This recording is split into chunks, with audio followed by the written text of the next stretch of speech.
энэ бүсийн нэмэлтийг асууж байгаа энэ хамлсайда. За жишээл болгон сумд одоо бензин шатханд 4,000 төгрөг. За цахилгаан нь бас одоо ингэж нэмэгдээл өндөрөнтэй.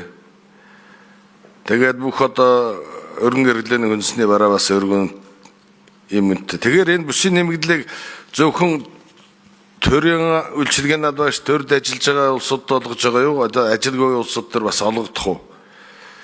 За ажилгүй улсууд одоо энэ дөрнөөс тэтгэврт гарсан улс энэ бүсийн нэмэгдэл гэж авч байгаа хүн байхгүй бодит байдал төр. Энийг яах вэ?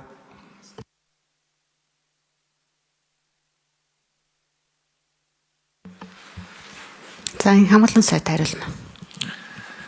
За одоо тэгээд хүн бүхэн л ажил хөдөлмөр эрхлэх хэрэгтэй л дээ. Тэгээд одоо халамж бол одоо хэрэгсээ хэтэрсэн гэдэгтээ бол бид нар санал нэг байгаа.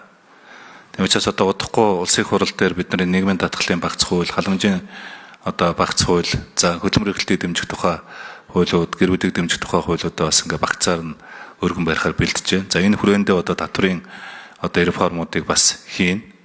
Тэгэхээр энэ мэдээж баруун бүсд бол одоо нэгэнт бүсийн одоо бүсчилсэн хөгжлөөр хөгжих одоо энэ шин бас хөгжлийн шин боломжууд үе таалгууд нэгдэж байгаа учраас одоо энэ баруун бүсэд аль болохоор одоо мега төслүүдийг хэрэгжүүлэх Эрдэнэ бүрэнгийн усан цахилгаан станцаас ахуулаад одоо том аж үйлдвэрүүдийн одоо томоохон төслүүдийг хэрэгжүүлэх ажлын байр бий болгох чиглэлвэл одоо энэ бодлого барьж аж бид нар хүмүүсээ ажилгүйд ядуурлаас гарах одоо өөр шийдэл байхгүй болоо гэж би бодож байгаа шүү дээ.